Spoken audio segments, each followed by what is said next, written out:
Now, verse 13. All of these died in faith without receiving the promises. It is so easy. You know, I know of one man, I haven't studied his life well. He's gone on to be with the Lord, but for years the Lord used him, and mighty, mighty revivals occurred, and mighty great things happened through him, and just unnumbered people were saved and everything else. And then it seemed as though, as in the same way that the Lord came upon him, the Lord left. Now, the presence of the Lord was still with him, but literally the power in the ministry was gone. It was a visitation that didn't last the entire extent of his life. And during the time of the power of God resting upon this man, he was bold as a lion. He was as strong could be. He was a man of faith and everything. But when he no longer saw all the great results and everything else, he fell into the slough of despondency, became so depressed and almost suicidal. And I want to share something with you. When you pray and receive the promise almost immediately, when God blesses you with answers to prayer and God blesses the work that you're doing and everything, or you see a man that God's got his hand on him and God seems to be blessing everything that he's doing, don't look at him as a great man of faith. You look at a man out there, a woman out there ministering and laboring for years and years and years and years and seeing nothing of benefit, nothing of reaping from all their sowing, and yet every day they go out and continue the same thing. That is a man and woman of faith. And these fellas died. They died in faith. They didn't sit there on their deathbed going, well, you know, I'm going to die in 5 minutes, and if God hasn't done anything in 5 minutes, then all His promises have failed, and I'm going to die in total unbelief. No. They knew God was faithful. There's also something very important, and this isn't brought out enough in theology, in my opinion. Faith is directly tied up, in my opinion, in the resurrection. Faith is very, very directly linked with the doctrine of resurrection. Now, these men died in faith. They hadn't received the promise. They knew God had promised them that their descendants would inherit the promised land and everything else. But there's something deeper going on here, and we can see it in Abraham when he offers Isaac, and it's the idea of resurrection. And I want you to know that for you, it is also the idea of resurrection. In the New Testament church, they say that in the primitive church, that what would happen is an elder would come forward in those little house churches or in the catacombs, and the first thing he would say is, He has resurrected, and the congregation would stand up and say, He has resurrected indeed.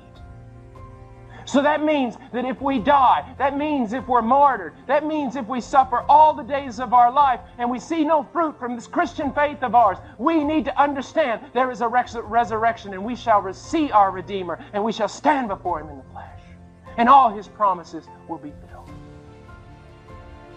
Again, we go back to this idea that this is not our home and this life of ours is not it. That there is a trumpet to be blown. There are graves to be violated by the thief who comes in the night. And so, believer, what do? You go on and you press on and you press on. If you see fruit in your ministry, count that a privilege. Count that a blessing. If you see many of your prayers answered and all these things, count that a blessing. But maybe, just maybe, if you're faithful to the Lord and you see absolutely nothing all the days of your life, then it is a greater privilege.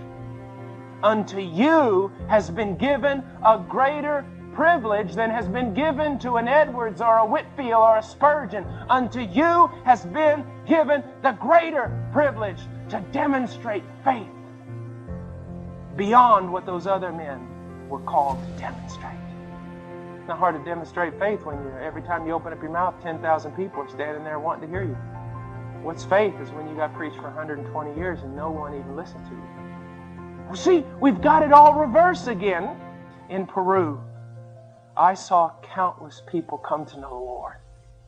The missionaries in Peru right now are seeing revivals and people being swept into the kingdom and all sorts of things. Had nothing to do with me. You know what it had to do with? It had to do with those missionaries who first went to Peru and labored there for 80 years without seeing one convert. That's what it has to do with. They sowed and another reaped.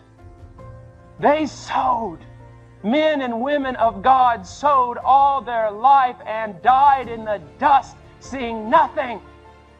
But in the resurrection, when all that countless multitude of Peruvians are standing before the throne, then the true patriarchs of Peru will be called forward to receive their reward. While all us little boys who acted like big shots will be standing behind. So if you think that you're not one of those privileged men or privileged women who see so much fruit and so many things and everything else, just possibly it's just the other way around.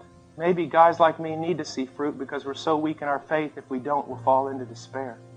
The kingdom of God is so different than what American Christianity puts forth.